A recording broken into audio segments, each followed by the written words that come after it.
going on, guys? Tony here, coming at you with another video. As you can tell by the title, this is going to be the 3 factions I'd like to see added into For Honor. Not necessarily in Year 2, because that would be kind of ridiculous to see an additional 3 factions added, but if we get maybe 1 faction added in Year 2, I think that would be pretty awesome. Now, what makes this different from my 3 characters I'd like to see in For Honor video is that video is more taking a character idea concept and then going in depth about the gear and their move set and types of customization, as well as feats and other things like that, kind of for that character. This one's going to be more generalized about a group of people and their culture, kind of talking about the history of the factions, the weaponry they used, the types of armor they used, and kind of going into depth there so you guys can get a general idea of what I'm looking at. And then hopefully with like all of the different weaponry and armor they used, we can, you know, piece together some good characters that could be added into there, because obviously a faction isn't just going to be one character. If everyone used, you know, a short sword and a small shield, then you would just have the short sword, small shield faction, and that would get kind of boring eventually. So, like all these videos, this is just my opinion. If you don't agree with it, feel free to voice that, or just throw out what factions you guys would like to see down in the comments below. There's tons that I would like to see added, but for the sake of the video time, I only chose 3. Going off just what a lot of people say already with what's going on with the current state of For Honor, you could see easily, you know, Centurion and Gladiator switching away from the Knights and becoming into a Roman faction. You could also see things like Highlander switching away and going into like a mercenary faction away from the Vikings. So those things would be absolutely cool. I would love to see that. And then I know a lot of other people were like clamoring for like an Arabic faction, or even a pirate faction focusing on weapons like, you know, like the cutlass, but no guns obviously, because that would probably be just the downfall of the game, and we might as well give it people AK-47s. But like I said, these are just my opinions. I picked 3. I kind of wanted to be a little bit diverse in my choices, a little bit different from traditional people. If these groups were added, the names of these groups probably wouldn't be their actual names, because some of them are long and hard to pronounce. They would probably make it a more generalized, easy term to say, but there is some, you know, cool history ties in with some of these groups, and specifically with the with Romans for one of my groups. But I think that these would all be really cool. So enough of the chitter chatter. I'm gonna get right into the first one. So the first group is very closely related to the Romans, and that is the Lusitanians. Now, if you don't know who those were, the Lusitanians were an Indo-European people living west of the Iberian Peninsula. If you think about that now, it's like modern-day Portugal, near the Atlantic Ocean. So what makes them tied in with Rome is they were in constant struggle against Rome. They were fighting them constantly. Rome was trying to conquer them, which eventually Rome did, and then they kind of established them, you know, even though there was some uprisings after they'd been conquered.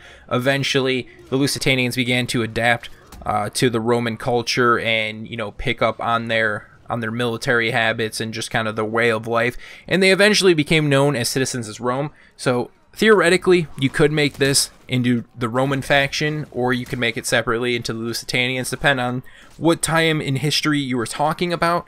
So if we're going to talk about just the Lusitanians in terms of warfare and weapons they used, they were very, very good at guerrilla warfare. Unfortunately, we probably wouldn't see that in For Honor, seeing as how, you know, that's meant for battles of thousands of people, not battles of 4 versus 4. So probably won't be seeing any of that added into the game. So their weapons were really cool. They carried a bunch of weapons on them, and a lot of diverse ones that we haven't really seen in the game yet, which is pretty cool. They used things such as a Sonyan, made out of iron, which if you don't know what that is, it's basically like a javelin that you can throw, a one-handed throwing javelin. These ones were made completely of iron, so they were pretty heavy, but the Lusitanians were very, very strong and could throw them very, very far and fast and accurate, and you did not want to be on the receiving end of one of these, otherwise it was going to be a bad time for you. Just throwing that out there. Now, the Lusitanians also gained a lot of their armor and weaponry from the Celtiberians, who basically were living relatively close to them in that Iberian Peninsula area.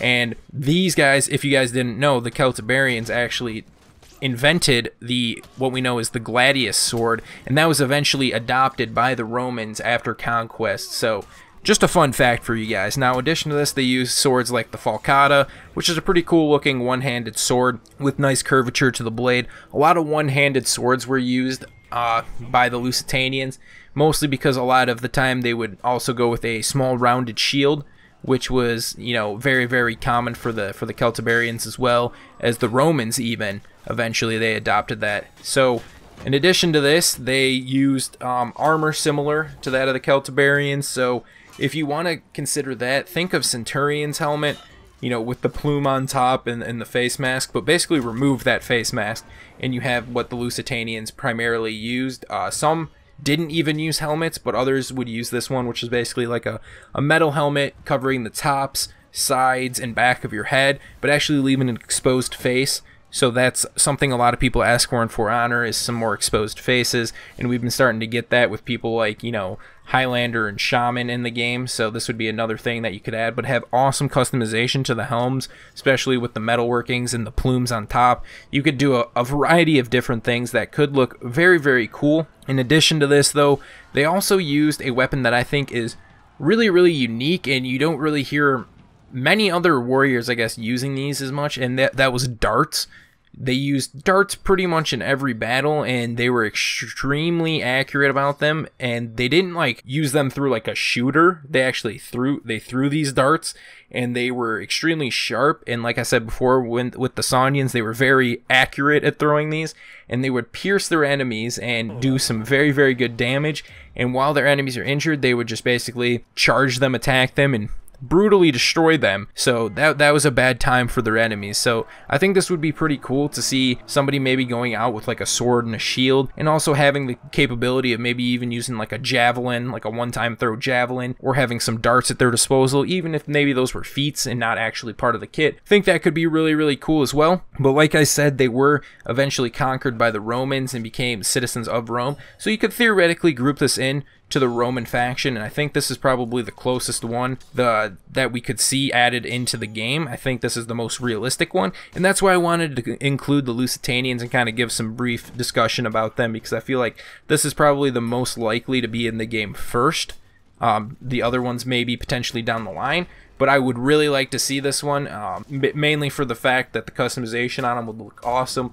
With the one-handed swords, shields, and armor combos, it would look absolutely awesome, and we would finally get some more shielded characters in the game. Because off the top of my head, I'm thinking there's no samurais that have shields. There's, I believe, 2 Vikings that carry shields, and I think literally only 1 knight that carries a shield, as that's Conqueror. I could be completely wrong on the knights, but I'm pretty sure that's it. So we need more shielded characters in there, and I think this could be a little bit more possible with the, you know, the Vanguard and heavy focused characters that are going to be coming in year 2 that was leaked. So this would be really awesome. The first faction that I would like to be seeing added in there would be the Lusitanians / Romans. So let me know what you guys think of that down in the comments below. Now the next group or faction that I'd like to see added into For Honor is going to take us all the way over to India, and that's going to be the Rajput warriors. Now basically, if you guys don't know, Rajput meant son of king, and these were people who were members of one of the major Hindu warrior groups that lived in Rajasthan and most of North India and parts of Pakistan. So there was a lot of people who claimed to be Rajput. It was kind of like a social status at one point, and status for just people who were relatives of nobility. And a lot of people had claims to Rajput, and a lot of people from different ethnic backgrounds and geographical locations were Rajput. Not all claims were recognized, although, because they were very fearsome warriors, and it took quite a bit to be actually considered Rajput by the majority of people. So the main thing that really drew me into these guys was their diverse weapon sets. They have some of the freaking coolest weapons I have honestly ever seen, and once I did some research on this, as soon as I saw some of the stuff they used, immediately was gravitated towards this faction. If I ever saw them in For Honor, I would be slightly moist, not even gonna lie. Another cool thing I'd like to add briefly is that if you guys don't know, there used to be a show called Deadliest Warrior that pitted 2 warriors against each other, showed off some of their weapons, and then did a simulation at the end to see which warrior would win. The Rajput warrior was on this show against none other than For Honor's Roman Centurion. So that's kind of a cool little tie-in to For Honor already. I'll kind of discuss the battle that happened in that at the end of this discussion for the Rajput warriors, but just another cool little thing to kind of get you guys thinking about it. So looking at their weapons, they had a ton, but we're just going to be looking at a few today.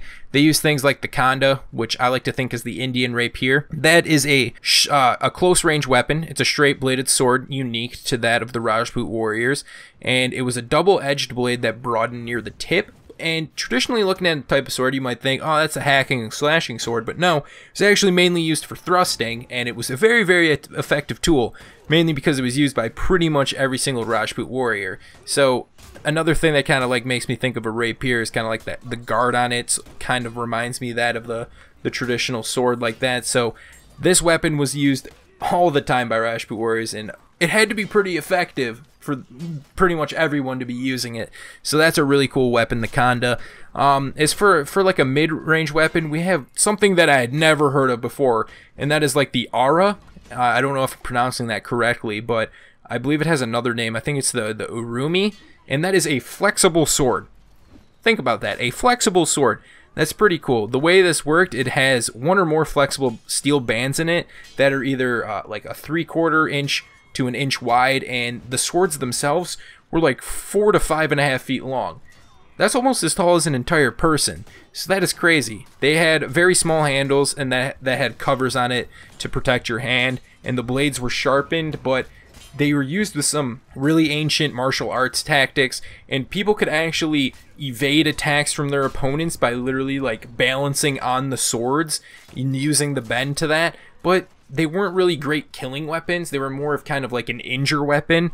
I remember on the Deadliest Warrior that they didn't really get any like significant kill shots, I guess, with the Urumi. I'm just gonna say that one because it's a little easier to pronounce. But it's kind of like a poke down your opponent eventually, because the blade is still sharp, but it's not really gonna finish them off. And shields would kind of be a kind of a cock block for this, because the blade is designed to bend, so hitting a shield, it's not going to be as effective for that, and that was kind of a thing that countered it pretty easily. But it's a freaking cool looking sword, don't get me wrong. Now for a cool long range weapon that I was looking at is the Chakram, and this is a freaking flying disc. Think about that, a flying disc. That is crazy, and I would have never thought to put that in For Honor until doing some research on that. So if you guys want to think about it, literally think of a circle throwing disc that's just sharper on the edges, and they would use these, and they were very good with them, and they would throw them at people and pretty much just decapitate them, or you know, have it stick inside their armors and such. They were very sharp, and the Rajput were extremely deadly with these, so you guys would not want to be on the receiving end of one of these. And they also had some other cool like punching weapons. I know I had mentioned in my For Honor character videos that I'd like to see some like claw weapons or punching weapons. So they had a weapon similar to that called like the guitar. The cool thing about the guitar, it had a very interesting handle. It almost looks like an H, and that means like the blade, the way you would hold on to it would be right above your knuckles. So it would be more, I guess, natural to a punching, I guess, motion, to kind of where you're punching is where the blade would go. And if you can look at the pictures, the blade looks pretty freaking sharp, and they're apparently very light and easy to wield. So you can get in real up close to your enemy if you're maybe, you know, trying to, if you've already injured them, and bring out the guitar, give them a few punches in the face, maybe in the ass, I don't know what you're going for, and just stab them to death. And it's a really cool looking weapon because the blade is definitely way more emphasis than the guard, but it's definitely a unique looking guard and handle that you wouldn't traditionally see, and I think it would be cool for the game. So like I had mentioned earlier, the Rajput warrior was actually in Deadliest Warrior against the Roman centurion, which that was really cool to see, having one character that I'd like to see added against another character that was in there. If you guys want to know, spoiler alert, the Rajput warrior actually won. So the main reason they said this was that the centurion was a more professional soldier, and they had way better training, but they were meant to fight in large battles with the rest of their legion, not in one-on-one single combat.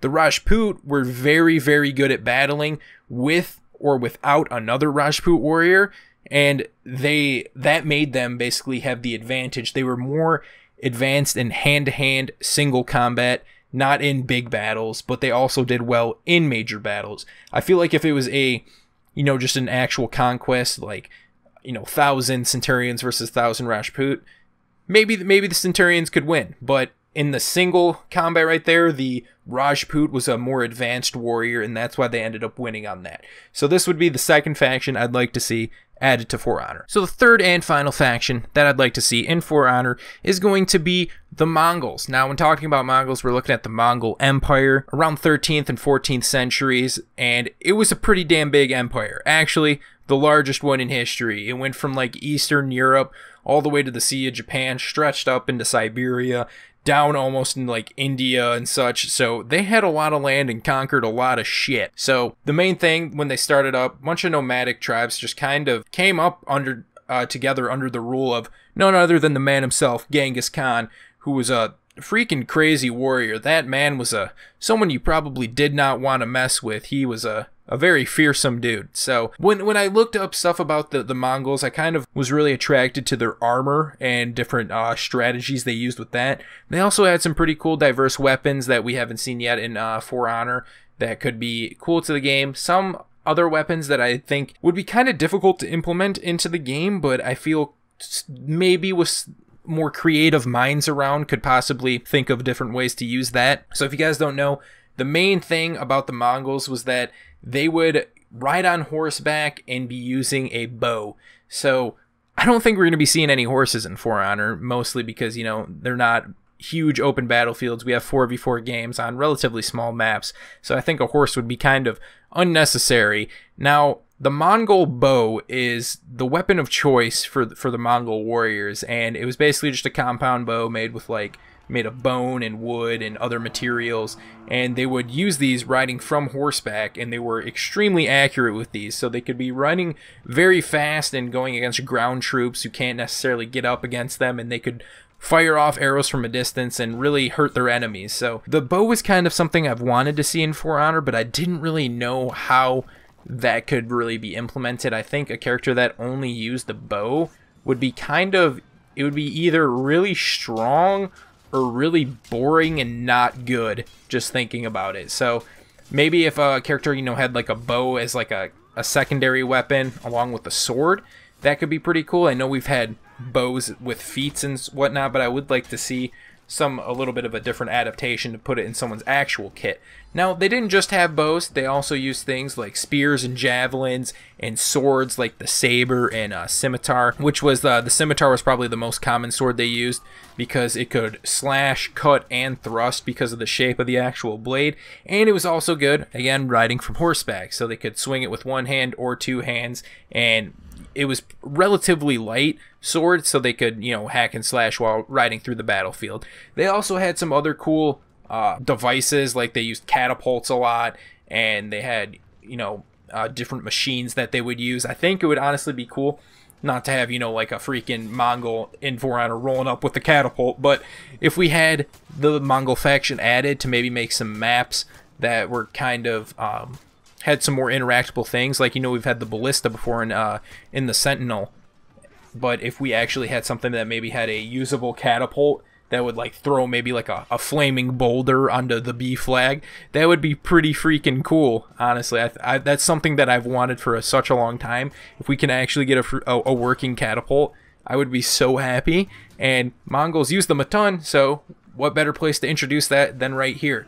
So I know there's a bunch of other weapons we could talk about for the Mongols, but also their armor was something I wanted to touch on. So every Mongol would pretty much wear a real heavy coat, but underneath this coat they would always wear these like silk undergarments.